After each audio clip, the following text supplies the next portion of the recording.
You're listening to episode 204 of Bears Beyond the Gate, a Bristol rugby podcast made by fans for fans. We're three friends who love the club, the game and all things Bears. This week we review the absolute shellacking that was meted out to us at the Stone Axe yesterday. We've never won there, and to be honest, it feels like we never will. Saracens put us to the sword right and proper, and worse still, three more big players hobbled off injured. That said, there was a second half comeback of sorts, with a hat-trick for the lively and evergreen Kieran Marmion, but a try bonus point went begging at the death.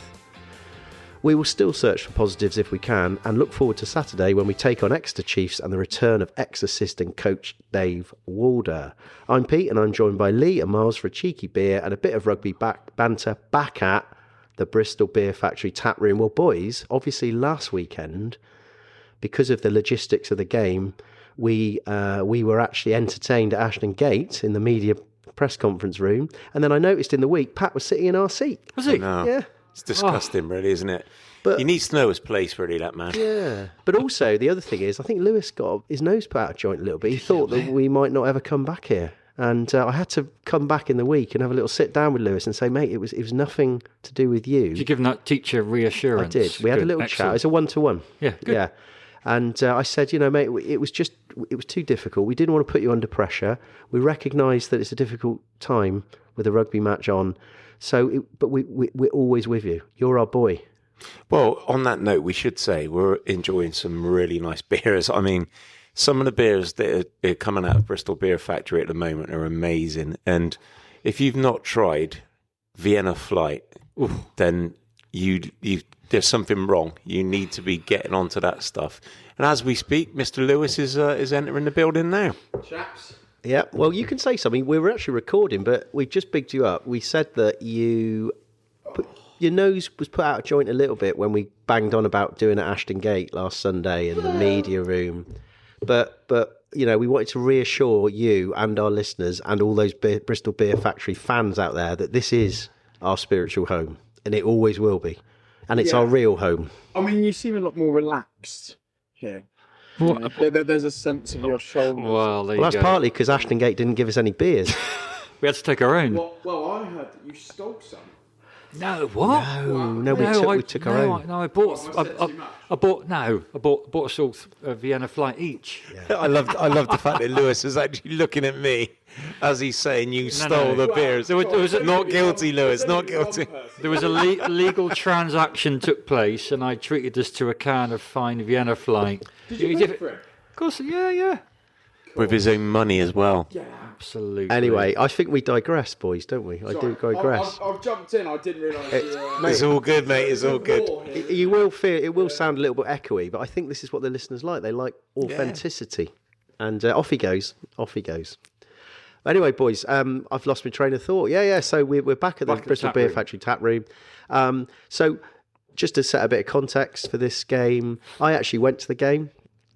Just thought it'd be quite fun. Someone had to. Yeah. Someone had to. I went to the game, so I was there watching it live, and I know you boys were sat watching on telly in real time because I could see heat coming out of my WhatsApp group. So I think before we get into it, I think what we'll do, like we do sometimes, is we'll go through a couple of contributions we've had already. Now, one of the contributions was Dunny. I managed to grab Dunny after the game really, really quickly. He gave me a little soundbite because it's the one thing I would say about the Stone Axe. It's like the Stoop. You can literally just go right up to the side of the pitch, and the players come over and talk to you. It's very accessible. So Dunny very kindly gave us his thoughts and after the game. So it's only about 30 seconds. So let's listen to it now. All right, I'm here with Dunny. Tough day at the office at the Stone Axe. Dunny, at least didn't get injured. You're looking fit as a fiddle, but just give us your impression on that game. Yeah, it was obviously really tough, but it felt like had a couple of decisions go against us. We lost collisions a little bit early, and then they just got on a bit of a roll momentum-wise, and we struggled to get it back. But it's a bit of promise in the second half. Obviously, could have had that bonus point try at the end, which was disappointing, but yeah, got to be better next week. Got Exeter at home next weekend. You looking forward to it?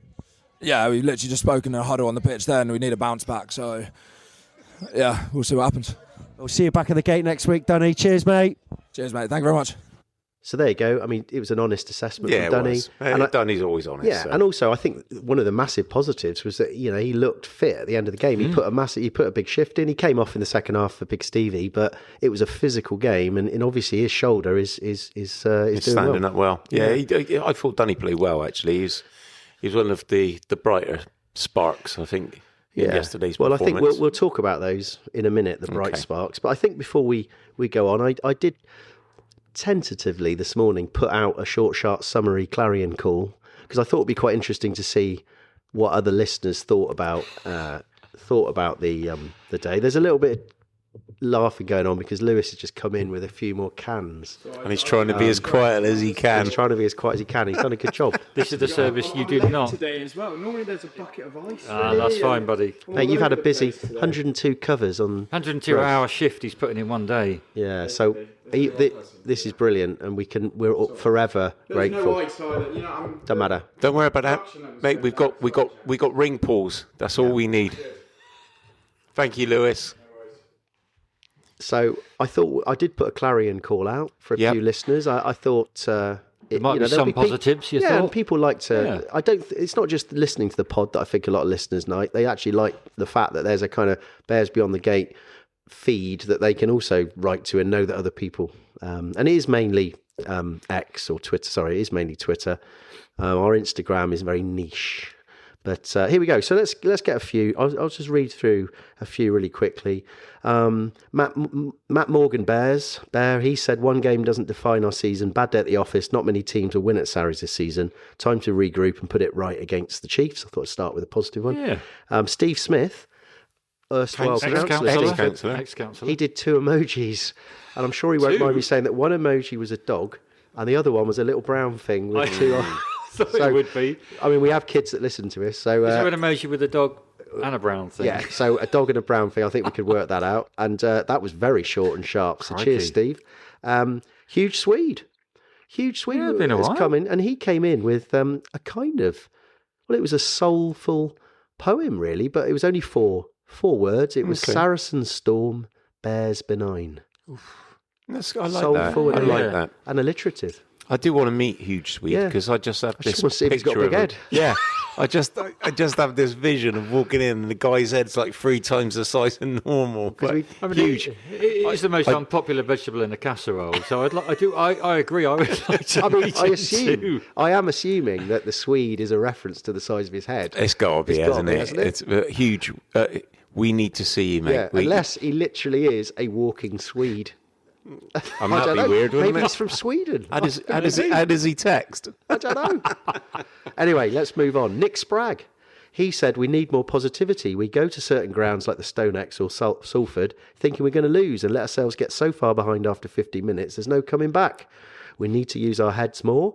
Some of this stuff I think we'll come back to, boys. Yeah. Well, I'm going to definitely pick up on that next point. Brisley, or Briz, at Brisley, he said, "Positive attitude from the top is needed. A lot of negativity, and that reflected in the performance. Too many silly pens. When the ref's telling you to leave it and he's right next to you and you still don't listen, that's pure stupidity. Yeah. We score decent tries, but poor defence."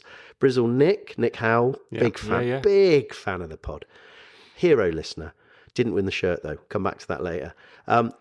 Nick was quite, Positive? well, pragmatic. He said, write it off. He always is. Write it off. Bad day at the office. Chiefs at home is a whole different game. Brackets, but not easy given their record at Ashton Gate. Crank up the positivity and big up those who are wearing the shirts rather than those who aren't. Is it too soon for a must-win game? Don't think so. We'll chat about that. Anthony Baxter, cycle fan. He was very negative. Too small a squad. Stupid to think you can get away with it. Just fed up with it already. Yeah, but I would also say he's very pragmatic as well. Yeah. So He felt fed up. The Everyone's thing is, opinions. He Sunday morning, he's got up and he's feeling fed up. And Don't blame him. I don't blame him. That was pre-bike ride, I'd say. We had Mr. Knight. I'm not sure we've had much from Mr. Knight. It says at Mr. Dark Knight Knight. PE, so he's PE teacher, not the Dark Knight. He's a PE teacher. He said, Pat told the public our odds on top 4 had lengthened after one game, and that was something he said in the week to John Evely. Demotivating the squad, of which is small and slight and tightly knit, is perhaps not a good idea. We replaced those injuries for game 2 with 3 internationals plus a Puma and a Lion to return yet. Not quite sure what the point he's making there, but anyway, it's a good point either ways. Max at 978 Max. Big question mark in defence. Was hoping some of the holes would be patched over in the summer. Instead, we've opened up more, but plenty of time left. It got me thinking of whack-a-mole. It is a bit like whack-a-mole, isn't it? And actually, isn't that the most annoying like fairground game? At whack-a-mole, where you're smashing it and you can never quite win it at all. And it feels a bit like that sometimes. You know, we've plugged some holes and then others appear. John it's like running out of your plasters, isn't it? It is. John Phipps, BS15 Red. He's another hero listener. Listener. Very poor start. Over as a contest very quickly. Only positive is that the boys kept going to the end. Signings need ASAP, especially a fly half. Then we had Tango Romeo, which is at Glan. Oh, I can't read that. I haven't got my glasses on now. Sounds like a copper to me. This was was coming quite new. This was a simultaneous acrostic. Like a simultaneous equation. So it's got two parallel next to each other. So I'm going to do it. They're quite short, so you should be able to get this. So acrostic 1. Go on then. Skillful, adventurous, resilient, rampaging, incisive, elite, strong. Sarries. Yeah. And then you can see what's coming. The other one, the parallel acrostic. Does it begin with B? It starts, it's bashed, erratic, awful, redundant, struggled. Bears. There you go. That's good though. I like it. I like that. I like a simultaneous doubler. Tom the Toffee. We need to take this man to task. Come on, he goes, Bristol Bears chin up. That's the name of his poem. Okay, yeah. And it goes, the Bristol Bears went east with fire and flare, but Saracens stripped them then and there. Their pants pulled down, the scoreboard cruel, a bruising day at the rugby school. Yet faith's not lost. No, not a chance. For Ashton Gate still roars with pride. Tom the Toffee, you let yourself down at the end there. What happens to that last sentence? Literally the last word. So we need to think of, and this is what you do with teaching, you provide feedback to improve. So I think Lee's going to provide some feedback. So it's yet faith's not lost, no, not a chance, for Ashton Gate still roars with romance. Yeah, I think that's straight off the top of my tongue. There we are. Yeah, you never, we didn't practice that at all beforehand, did we? But Tom the Toffee, brilliant effort for 3/4. 9 out of 10. Yeah. Yeah. And then Music Life at Funky House, which also knows K-Town. Deb's from K-Town. She's come in. I mean, probably the most dedicated away fan, and her and Big Jim. But she's come back with a acrostic as well. Christoph Ridley joins the Hammy Gang.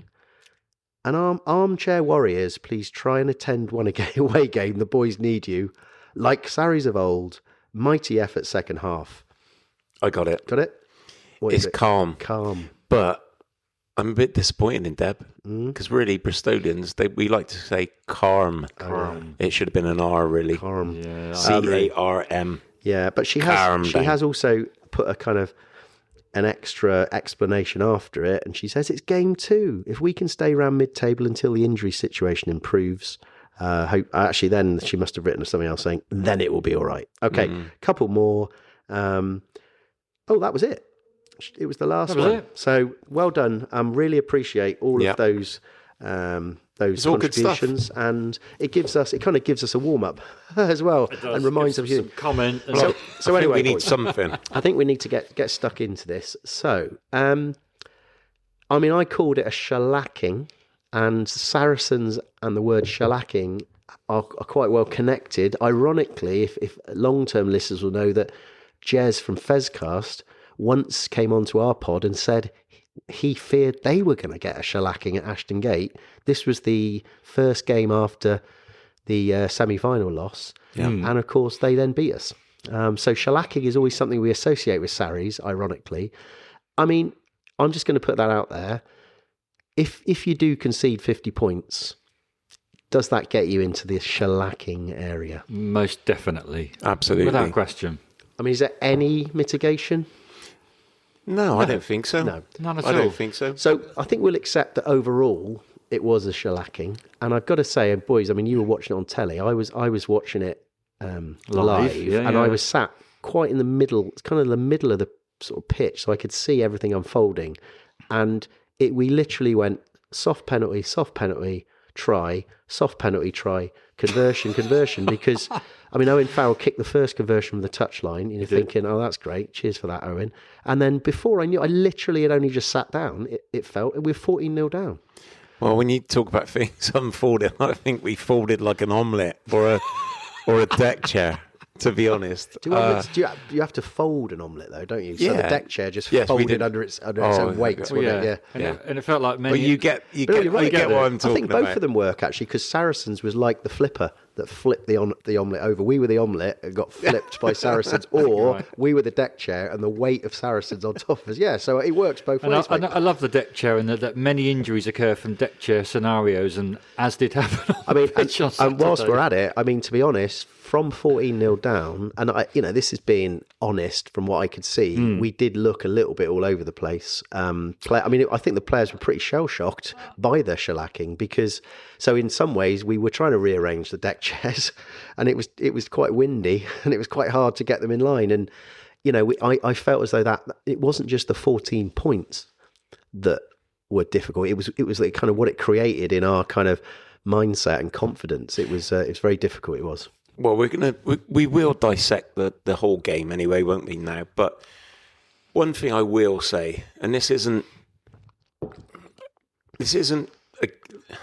I'll be honest, I think Sarries, the way they played yesterday, they would have beaten any team in the league, and I'm including Bath in that. I think I agree. That was an outstanding performance, and I know we are going to get to the kind of be all and end all of this, but ultimately that performance would have beaten any team in the league. And I mean, I was there, and I was literally like 10 yards away from some of the play, because it was on the touchline. When Van Zyl just popped up about four box kicks, you just knew it. They were all contestable.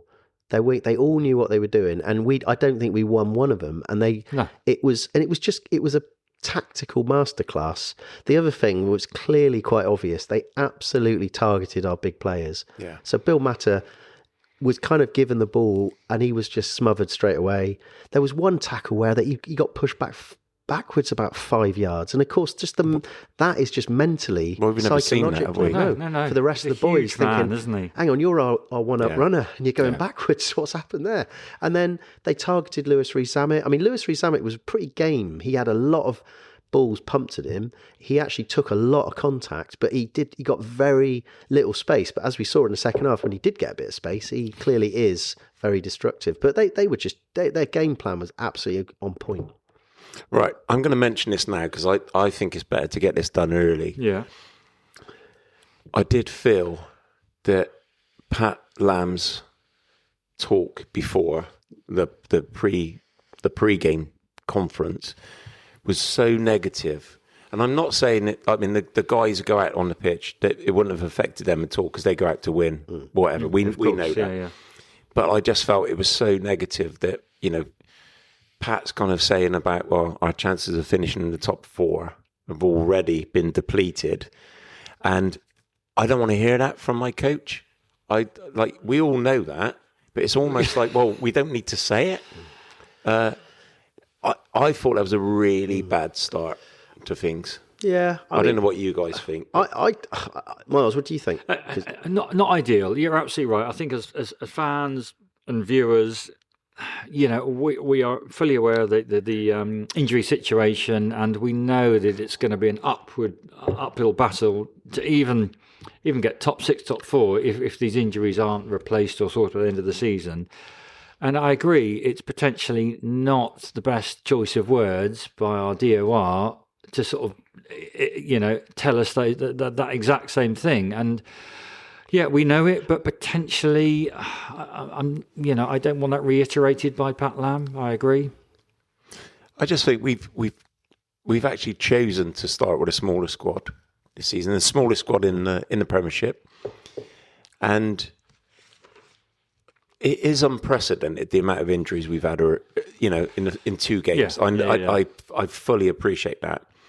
But the thing is, when you're starting with such a small squad anyway, you've got nothing to lean back on now. So, now all of a sudden, Pat's looking around trying to sign players to draft players in. And are we going to be paying extra money now for these guys because they know we've got a massive injury list and we need players to step in. I mean, I don't know. And I mean, we spoke to Tom Tainton a few weeks ago and he said, it's always a balance. We have low season ticket prices. So, it's budgeting back. I mean, at the end of the day, we will get dispensation. You get injury cover dispensation. And, if somebody's not playing, then they might be kind of not necessarily in the box seat in terms of contracts. But yeah, boys, I mean, it's the only thing I would say in as a kind of devil's advocate is if Pat was here to defend himself, he might say, well, what do you want me to say? Do you want me to like say, oh, it's all going to be fine? Because we all knew we lost 3 players being injured. If he had said, oh, no, it'll be all fine. It's like, no, Pat, we're going to Sarries and we've lost 3 players. It's kind of, I guess, you've got to kind of get this balance of expectation against sort of blind optimism. No, I get that, but then saying chances of us finishing in the top 4 already after one game, too far. I mean, I agree. And are we? I mean, the worry is that on game 2, we have just exposed that not paying or playing to the salary cap has been our downfall. But only after 2 games. But last season we weren't paying to the salary cap, and we were like half away from a Prem final. I still didn't achieve anything though, Pete. Yeah, but I agree. But I grant that an injury, what would the average? I mean, maybe I read some statistic that an injury a month potentially is on average in a high contact sport like rugby. Yes, and this is unprecedented, absolutely unprecedented. And I get that, it's very hard to get out of this injury scenario, but it still doesn't detract from our small squad has potentially so early. But again, I go back to, I don't know why, I feel like I'm just going back to like listeners might say, well, hang on, you did say this to Tom. Yeah. And he did say, if we haven't got the money, I agree. and we're not given the money, what do you want us to do? Put ticket prices up and, it is a balance. And I think we have to accept that. No. I'll tell you what it is, right? Bristol Bears fans, supporters want us to win something, and it's almost got to the point now we need to win at all costs. Full stop for me. Okay. If we need to break the budget, we need to break the budget. And I like the idealism of having a small squad, a tight knit unit, but as Miles just said, we've got so many injuries already. And we're 2 games into the season, and I'm not all doom and gloom. I don't want it to come across like that. Players will come back. Players have come back from injury, and it is all about staying in there until later on the season. Well, I think when we talk about the Exeter game, we can maybe talk about that a bit more about of course. when we get there about what we think the team for Saturday, because there are some things to think about in terms of players coming back. So okay, well, I mean, we kind of diverted away from the game. It was absolutely fine, but that was clearly a big talking point from the game. But let's get back to the game. I mean, 31-0 down, was it? Half time, yeah, absolutely was. Yeah. I mean, it wasn't. I was sat there and I was thinking after 14, I was thinking, obviously we've got to get a foothold in this game, and obviously the forwards have got to we've got to get some sort of ascendancy. We've got to spend some time in their half. We've got to perhaps be a bit more pragmatic, and we did get quite a lot of time in their half after 14-0 down, but unfortunately, we just didn't convert anything at all. Now, when I was watching it, I actually think it was because Saracens just defended their line unbelievably well. Yeah, no, I agree with that. And I'm really not sure we could have done that much more. I'm going to have to back you up on that. I think that's exactly how I saw it. I think Miles has probably got a different opinion. No. On the other side, flip the coin in that we had 2 chances right on the try line and we failed. Yeah, but that's my point. You're not guaranteed to score every time you're a metre away. No, of course especially with the rules of holding up, because you've got to be so sure that you're going to do it. I absolutely agree. The visits to the 22 never, there's never 100%, is there? Visits to 22 and tries to the 22. But, Bristol's breakdown, you're right, was it Sarries? It looked a little bit slow, but maybe you're absolutely right. But Sarries were just too good and too fast and too disciplined and just protected it too well. And Or was it that just Bristol were not aggressive enough, knowing that Sarries are that good at the breakdown? And it's a balance. The eternal question. Absolutely. To me, it looked like they were equally as good in defence as they were in attack. And I think sometimes you just got to put your hands up and say it was massively disappointing, but they were absolutely clinical at both ends of the pitch. I did the post article and I just said that they dominated in every area in terms of collisions, in terms of being clinical, and just in terms of connectedness. They were connected in defence, and they were they were quite exciting to watch. Some of their backline moves were like what I was thinking. That's like how we do it. I looked at that Sarries performance and I was thinking Sarries Bath final straight away. Yeah. I have to admit. And on that note, I know you'll know what wound me up more than anything when I was live, because it happened right in front of me, was when Max scored. Oh, no. And I mean, Let's talk about Max first of all Malins. talk about Max Malins. First of all, I mean, fair play. The lad's an unbelievably good rugby player. Still wearing tights, mind. I think he was the only guy on the pitch to wearing tights, which I still think is an issue. And I know someone will say, "Oh yeah, they've got but there were 30 blokes on that pitch and the ref, and only one of them was wearing tights." So, Well, we had two refs, didn't we? Well, we did. We'll But, talk about that. so Max, I mean, part of me, it was that try scored where, I mean, again, it was Tom Willis. Unbelievable game. Well, he's player of the Tom match, Willis, isn't he? Absolutely. Tom Willis doesn't have to make yards. It was just that he took two tacklers and then released his hands, popped it to Malins, and then, I mean, the no look out the back, and then Van Zyl. It reminded me of that Outrageous, wasn't blooming it? try at Gloucester when Thomas Williams did the look the other way one over the back of the top. yeah. And then, I mean, the only thing that I thought, when I saw him do the biggest ash splash, I thought he might drop it. He might drop it. And that must blooming hurt on that pitch. Even Ashley commended, didn't he, on commentary? But it must on hurt TV. on a plastic. I wouldn't do it on a plastic one. I just thought it was a bit of kick in the teeth. I mean, It was. like we signed him. We signed him. He was Did we get injured. 2 games from him? 2 games? 2 games. He was injured And all to be season. fair, he did score quite a lot of did. tries in those 2 games. Yeah. I mean, I don't know. It's just it's the it game. is- it is the what game. it hard? Is it hard? Bitter pill to swallow, isn't it? I He think played somebody- that well yesterday. Somebody did comment on social saying, we spent all our season getting him fit for him to play that game. Yeah, pretty much. That's how it feels. It did feel, and I agree. Just come back on that Tom Willis was absolutely phenomenal. I mean, he's easily working himself into Steve Borthwick's and England category, isn't he? Absolutely brilliant. And if he wasn't, mauling, dominating, he flipping just nicks the ball off us. He played that well yesterday. And what was doubly remarkable. annoying, because he came off for an HIA. I know. He was right in front of me, Yeah. and I thought, that could be... I wrote down turning point. Come back. He came back on. He came I back said, on. no, turning point. He's that hard. The only turning point was when he turned to come back on and played about 3 times as well when he got back. No, I mean, anyway, go back to Max Malins. So, 100% great try, but then he did start showboating a bit afterwards, and I'm not sure the likes of Dunny and Bats would have liked that. No. And I meant to ask Dunny, was there any sort of chat about we've got to shut Max down a little bit? He's getting a little bit too cheeky here. Bit cocky. But he, He played well. There's always other games, isn't there? There's always other games. I mean, just going back to the stats, actually, because I had a quick look at them. Am I right? We had more possession. Yeah. Bizarrely. I've got them right here, Miles. In terms of possession, 62% against 39.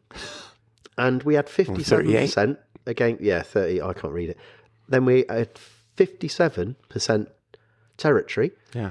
And we had 12 entries into the 22. This is the killer stat, Yeah, obviously. They had 14 entries. They scored 50 points, and we scored 17. So our red zone efficiency, obviously, was the issue. But as we've said, Sarries defended so well I think as you're a right. Am I unit. right? Have you got the penalty count on Yeah, there? no, 'Cause this is the other thing. unbelievably. It was 12 all. I know. Yeah. I couldn't believe that, because I thought we were giving away penalties like sweets. Do you know what? It did feel like that watching it. But again, it shows why stats, we've had this conversation so many times, they are meaningless Exactly. if there's no context. Yeah. Now, they may have given away 12 penalties, but we clearly didn't take any advantage of their penalties, whereas they took advantage of ours. But that's almost like talking a good game without winning a trophy, isn't it? That's That's what true. happened. I like that. I like the way love you that. segued that back again. Very clever, mate. Very, very clever. So, and then every other stat was pretty similar: clean breaks, defended beaters, offloads. But it was that.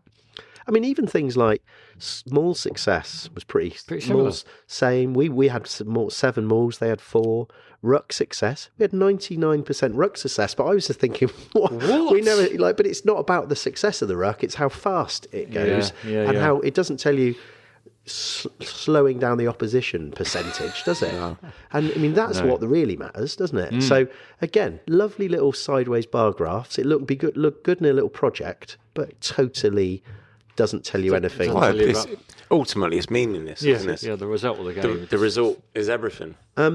Why did we have a slow start, though? This is a question. Why did we? We knew exactly what we're going to expect there. We know exactly how Saracens are going to play. We know that they would have analysed us. Why did we not were we just blown away too quickly? I think so. But I feel like that first Theo Dan score after only 2 minutes was such a good training ground move. I'm not sure any team would have stopped it.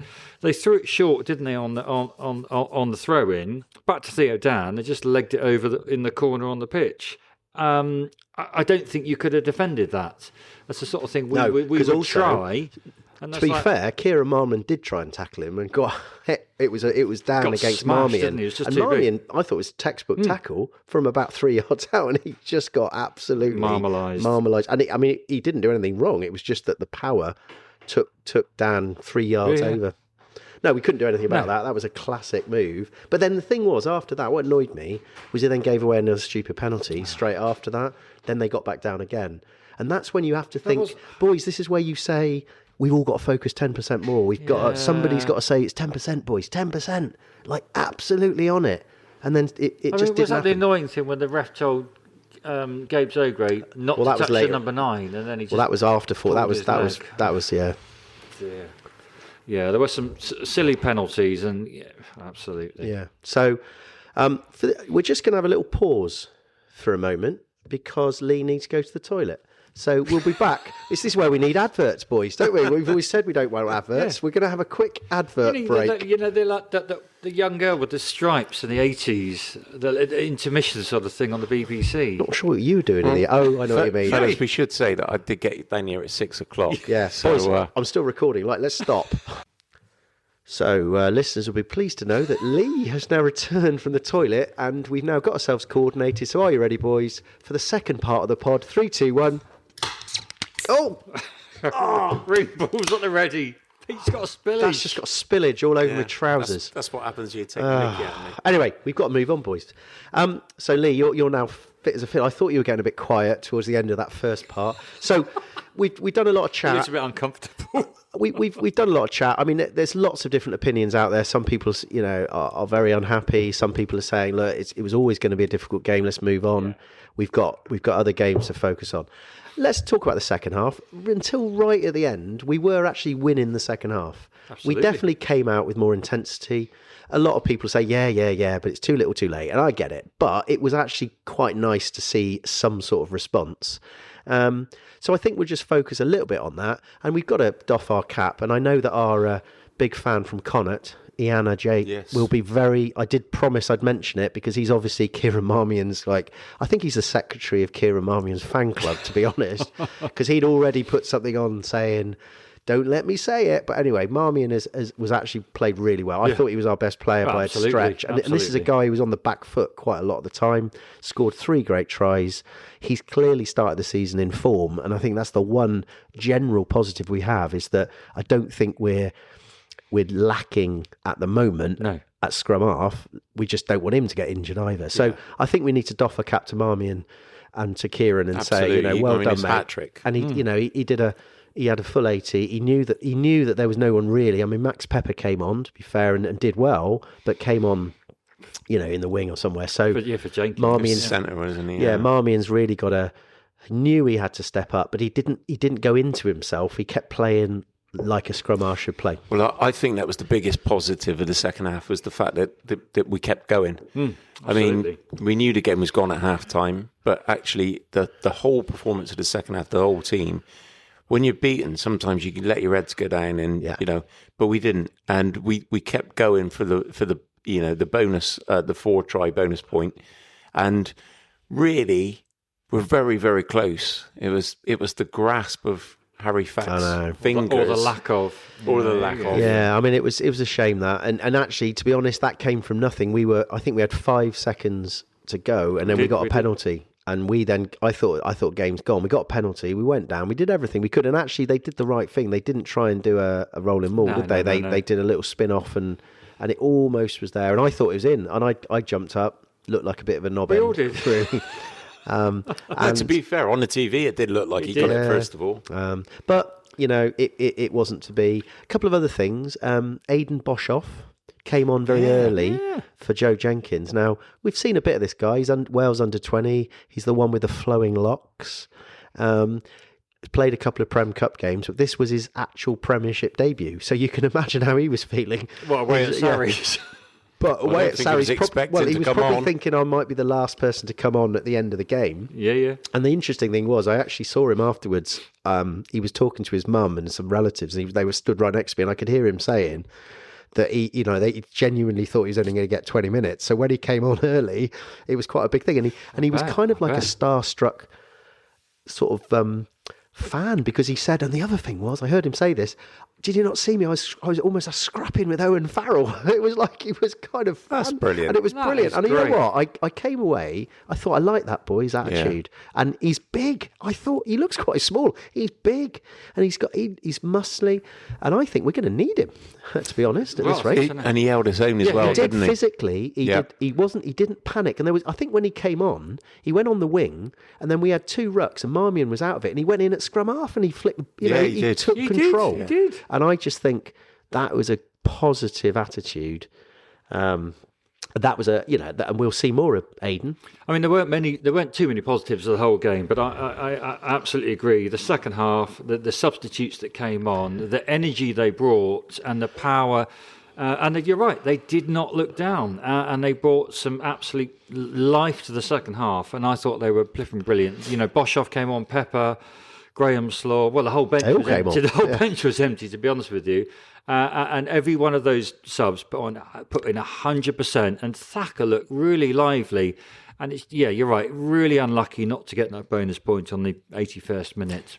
Biggest positive second half was Joe Owen's offload. Yeah. Reece Samet break, Joe Owen's offload, and Marmion scores. I mean, that offload, Joe, was filth. It was the acceleration. He looked like a thoroughbred. Well, he is. We've said this before. It's like, I'd say he's best mate. He's not Denman. Denman's a bit stocky. He's best mate. Just he's a champion. He's a Gold Cup horse. Oh yes, in the making. He is. I wouldn't put him I'd be, if I was training him, it would be he'd be Gold Cup. Totally agree. Yeah, class player. And and actually, to be fair, we should mention, I think he had he put a big shift in him and Bats, and he did quite a lot of carrying as well, Joe Owen, because he played at 6. And that was one debate someone put on. It's like, why was he starting at 6? And we had Stevie on the bench. Maybe Stevie should have started at 6. And we also had Luca playing at 7. Well, there's quite a lot of time when Luca switched to number 8. Did you see that? So maybe on the Sarries put-in. Probably when Mata was off the yellow. Well, I think which I've got to say, that was harsh. That was there was hardly any contact at all. In my opinion, on TV, shoulder to shoulder, without doubt. The guy no doubt. There was no head involved. And it was the young lad as well. It's like the 12-year-old who's about 6'4". He didn't complain at all, and he was slipping. I thought that was very, very harsh yellow. It didn't really matter, did it? But no. Well, the fact that they scored a couple of. So, boys, tries. I think we're going to stop it there, because there's only so much people want to hear about Saracens away. We've never won there. It feels like we never will. But I had quite a good time. It's just another mitigation. Must be a terrible place to play rugby if you're a rugby player. It's just so soulless, and the setup's great. That you don't queue for drinks. There's loads of food. It's easy to. I love the fact you could get right close to the pitch beforehand and afterhand. But just to play there, everything about it is all about the home team and all about Sarries know exactly how to play there. I guess. I've got a question at the end of my notes, though. However, you're absolutely right. Sarries are they're going to dominate the season. I cannot see any flaws in the system they played at the weekend. Well, I think we've all agreed that. However, there is a little bit of defensive questioning going on. If we cannot outscore teams, do we need better defence? And I agree, Saracens were just too good yesterday. But there were a little bit too many missed tackles, and I agree at Saracens. But is that not just basics of defence? Defend. Get your tackles right, and I feel we need a little bit better defence, even against the best teams in the league. We definitely 100% need to start games better because we can't be 20 points down after 20 minutes. No, I totally agree. We can't against anyone. We can't come back against better teams, can we? Well, I think let's draw a line under that because it's a good point, well made, and will be a continual point, I imagine, and even for this weekend coming. So you're listening to Bears Beyond the Gate, a Bristol Bears podcast made by fans for fans. If you want to get in touch, please give us an email, like a couple of people have, and I'll try and remember that at the end to say that. bearsbeyondthegate@gmail.com. We've got our socials, which is at Bears Beyond Gate on Twitter, and we've got our burgeoning Instagram account, which is really for the kids. I think it'll be burgeoning until the day we die. It's really for our 2 or 3 teenage fans that we have. One of which did talk to my daughter on the Downs. Oh, okay. And also my this is a fun thing, boys. My eldest daughter is doing English language A-level, and that next week they've got to choose the introductions to 4 different podcasts and analyse it. But get this, one of the lads in her set listens to Bears Beyond the Gate, and he said that he's going to use us as one of the ones. Class. We're going to be part of the curriculum, lads. Actually, on that note, didn't you meet someone at Sarries, Pete? Oh, I did. I should say. I was going to wait at the end, but let's do the shout out now. I met a lovely lady called Lucia. Big shout out to Lucia. Kind of approached me, said, "Are you Pete from the pod?" I was like, "Yeah. Who are you?" And, I could have said, well, I don't know how you're supposed to react to these situations. Anyway, really nice. But the thing was, she's a Bristol fan from lockdown, just kind of got into rugby. Her fella who was there is a Saracens fan. They live in London. Where's lockdown, by the way? What suburb of Bristol? Well, exactly. I said, what, Lockleys? I went, Lockleys? She went, no, lockdown. I said, I've not. Anyway, yeah, it's quality. Anyway, she just said she started watching Bristol because she just loved the way we played. And then she sort of found the pod, started listening to the pod, said, I love it. I just feel like I get, by listening to the pod, I've learned more about. I love that she doesn't like Sarries. That's the best way. Exactly. So I said, when. You should come to Ashton Gate. She said, I've never been. She's never even been to Bristol. Wow. Brilliant. She needs to remedy that. So, Lucia, it was really nice to meet. I really appreciate it. And then it turned out she was sat right behind me as well. So I had a nice little chat at half time and so forth. So, we got to remember that there are dyed-in-the-wool Bristol fans who've been there from, literally when the sort of animals came out of the primeval soup. Since COVID. People have been there, there are people who have been supporting Bristol since the Neolithic times. I know that. But it is quite nice to think that the branding, has widened the interest in our club. Absolutely. At the end of the day, we're all supporters, aren't we? Yeah. No matter where we come from, we're Different all shapes and sizes. Yes, absolutely. We have one collective, and it's us winning something. Yeah, all right. You just get that dig in there right at the end, all the way. But Lucia she just said, I'm just happy. But she did say we need to win something as well. Even Lucia said that. Even right, London. Let's move on, boys. Go on, so we got Chiefs, a game next week. Got a game Saturday, thick and fast. Oh, we've been moaning about. Oh, hang on, you can't moan about it. Like we've been waiting all summer, and then you're like, oh, we've got another game now. I'll tell you why, because I can't. Miles is done in already. Because I can't come. I'm gutted. That's got nothing to do with Chiefs, though. No. Oh dear. Right. That's another matter, Miles. Hopefully that won't get in the A-level curriculum. Let's not go there. It's not PSHE, Miles. It's English language. Right. Anyway, let's move on. Chiefs. I mean, Chiefs have actually started pretty well. I mean, having said that, they were losing. Then they came that amazing comeback in the first game, and then it sounds like they won quite convincingly. Faye Busso seems to be on fire. So we know we have a variable record against Chiefs at home. I can't get beyond that Christmas one. Oh. And we've had some ding dongs. And next weekend is being marketed as the local derby, but The it's Ding not Dong quite Derby. the Ding Dong Derby. And to be honest, Chiefs are going to come up the M4 with their peckers relatively high. Unlike Miles. Unlike Miles. Absolutely. Well, I'm going to be going down the other way down the M5 with my Your pecker pecker low. low. Yeah. So, and also there is a little bit of added interest that obviously Dave Walder, who was our ex assistant, briefly assistant, Pat's assistant. And we might also add that What, Miles? Say it. one of Lee's best mate and chief supporter, Paddy is in might town. come. Paddy's in as well. town. So there's a little bit of extra I think niggle. that's why I'm getting out of town. It's. I think I'd put it this way. I'm more excited. Even whatever happened the weekend, it's more exciting to think about playing Chiefs at Ashton Gate than ever going to Sarries at Sarries. Stonex. So I think the biggest issue to talk about, because we know how we're going to play rugby, we know that. Yeah. So we need to think about our team. Now we've bemoaned injuries, and of course rightly so. But there is a little bit of a silver lining. And I'm going to throw that in straight away. Please do. We miss Fitzharding on Saturday, I've got to say. And sometimes you don't know how good someone is sometimes until they're not there. That was a classic case of Fitz. He's got to be back because it was a one-game HIA, wasn't it? Yes. He should be back. Passed? Should be back? Well, Is he that should be what- by now. I mean, how long does he need? Well, 10 days, I thought it was. It's 2 weeks. okay. He'll be back. He'll be back. All right. Now, the other, Genji, has to be back. Yeah, game 3. So I think all of the Lions back. are back. And unless, so Genji, we've got to Chomping assume at is the back. bit. He's going to be chomping at the bit.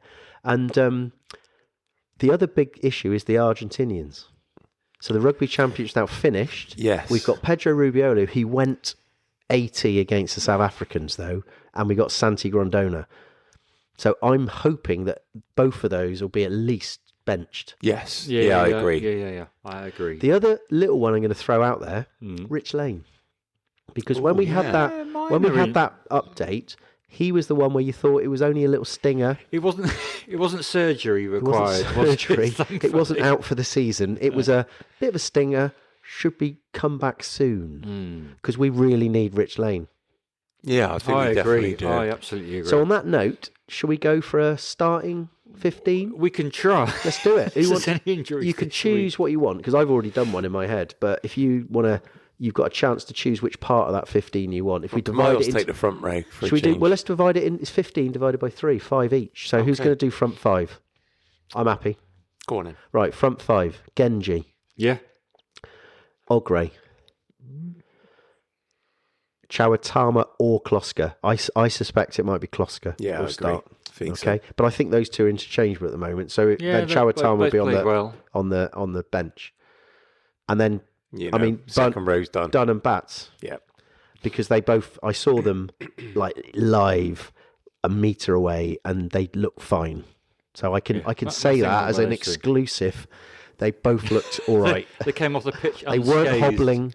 They didn't have blood anywhere. Like Bats looked like he had a bit of a black eye, but I mean that's standard, isn't That's a it? given, isn't it? So I'm going to go that. So we're Bats and going Genge, Ogre, I think Kloska gets a Kloska. start. Kloska, I think, will get a start because of a good, strong second Yeah, half. I think so. Done And he always badly. plays well against Chiefs as well. Yeah, and I would also say that if I'm allowed to, I'd say that the backups will be obviously Charatama for Kloska, Thaka for Ogre, and probably Woolmore, unless he got injured because he went off halfway. So you've got Graham, Slaw, or Woolmore behind Genji. That's my 5. good.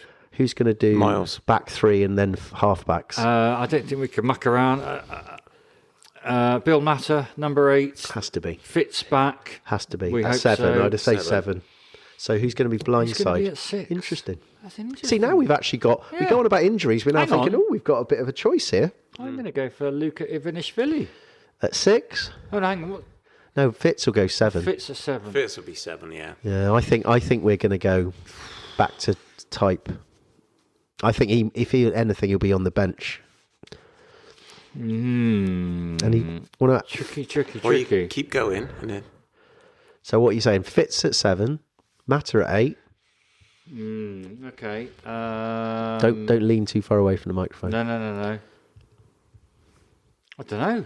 Stevie Of gotta be course, Stevie, Big Steve. come Sorry, or Big Stevie. Stevie. it's got to be. I think it'd be Stevie, and I think probably Santi be on the bench. And I should have said I think Well- Rubiolo will be on the bench.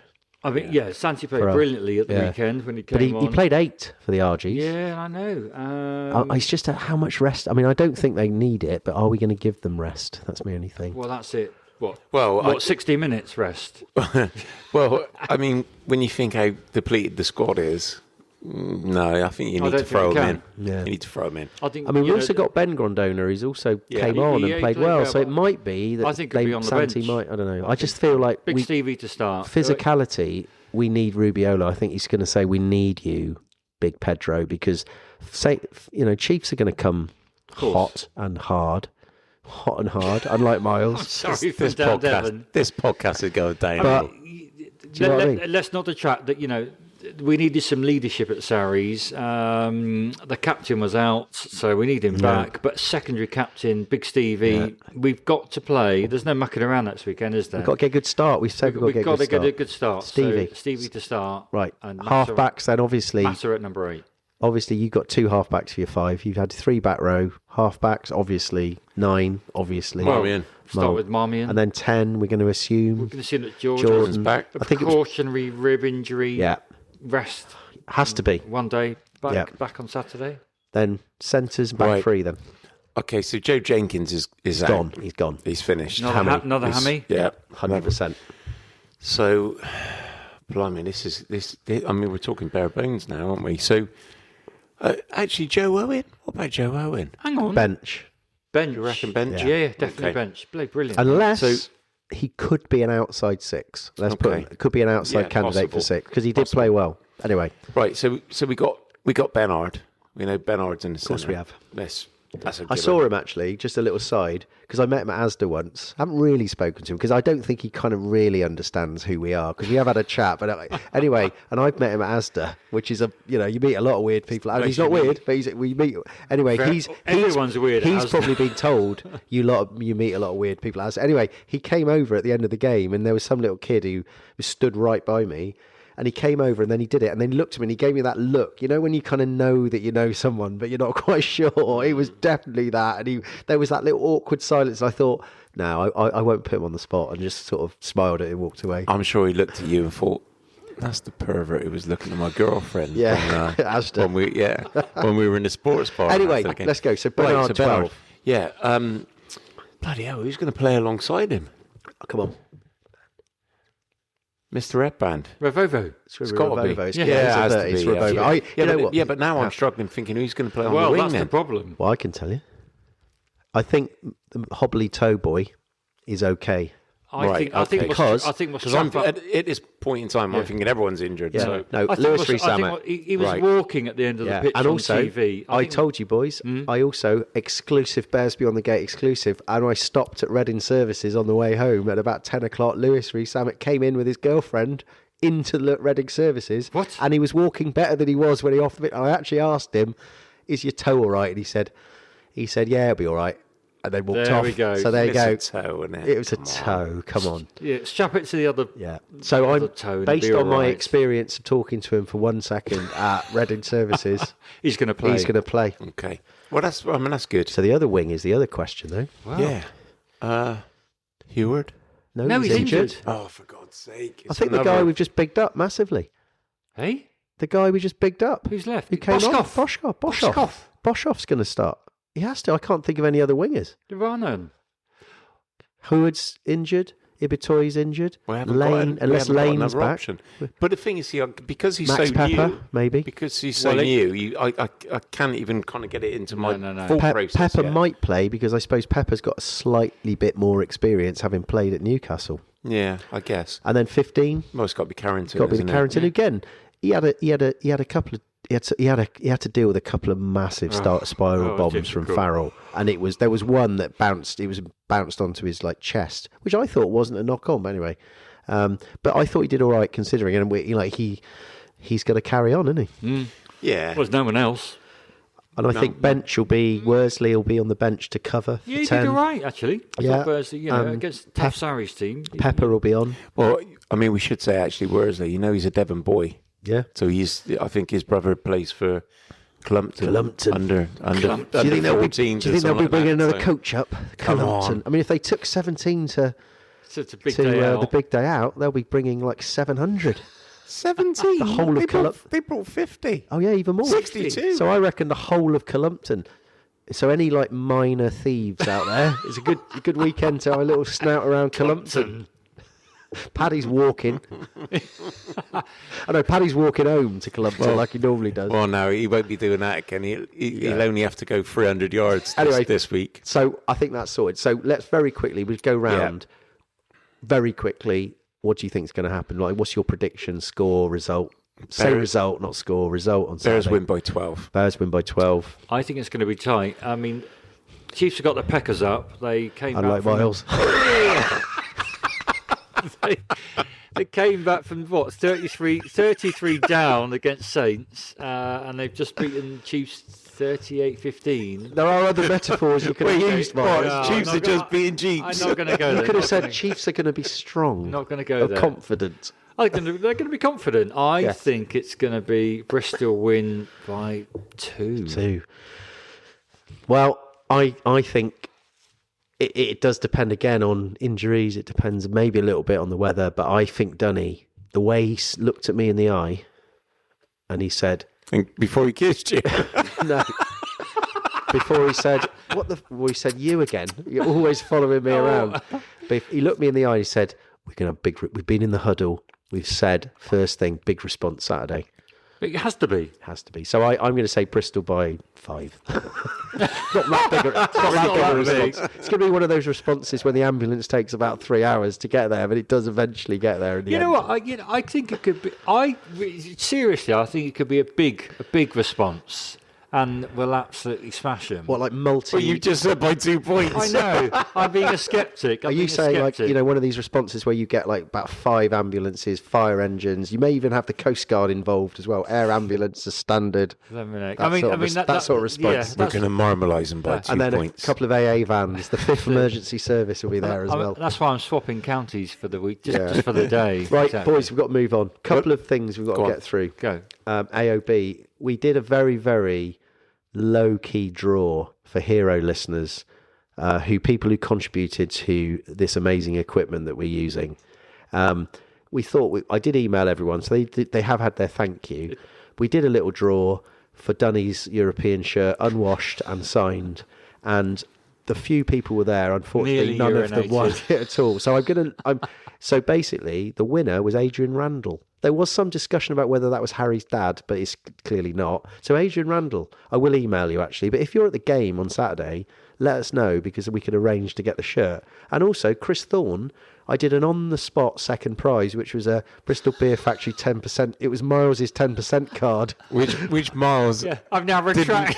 It didn't give any. I've now retracted. I've retracted that offer. But luckily, Lewis has said it's fine. I'm going to give you my card, and he's going to give me another one. So, Chris, if you are around, get in touch, or I'll get in touch with you. And 10% for the rest of your life is not. You add all those percentages Mate, up. it's only a year. Good. Is it? Yeah. All right. It is if you drink as much as we do. And then a couple of... and again, I'd just like to say thanks to everybody who has contributed. Yeah. It was like 680 quid's worth of kit, and we're hopefully you're really seeing some sort of... It obviously doesn't affect what we say, but it's just the way you hear us say it. And, the way we say it. And it makes us feel good, doesn't it? Yeah, I mean, it was humbling again. Yeah. Like, it was brilliant to see you on the concourse. I was so disappointed personally that no one that was in the crowd won the show because that would have been brilliant. And I couldn't fix it because I'd literally written everybody's name, 40 names out. In fact, more than 40 because people who put more money in got more names. Yeah. And the irony is none of us knew who Adrian Randall is. No. Where did he come from? No. Well, I mean, we got a lot of listeners. Thank you very much. Doesn't matter. So we'll get on that. And then finally, I've got two things to say. There was a lot of feedback about the smoke at Ashton Gate last year, and I'd posted out when I posted the pod out on Twitter, I'd used a photograph that I'd taken on the day of the smoke, and as someone pointed out, there was an advert underneath that said "No vaping allowed in the ground." It was absolute quality, and then a few people said it wasn't good for their asthma. I don't know. I quite like the smoke, but anyway, there you go. For the Tigers game. Yeah, Tigers game. Sorry, yeah. Yeah, I quite liked it. I thought it I was. think it there'll was, be more smoke on Saturday. Yeah, I thought it was good. Obviously, if you do suffer from asthma, it's not Yeah. great, but Yeah, don't breathe it in. Don't go 6-1 to Don't 6. sit. Yeah, I'd also think. Just made me think. Here's a big question to ponder in the week. Do you think we'll see air guitar cam after this pelters that it got? No, No, never again.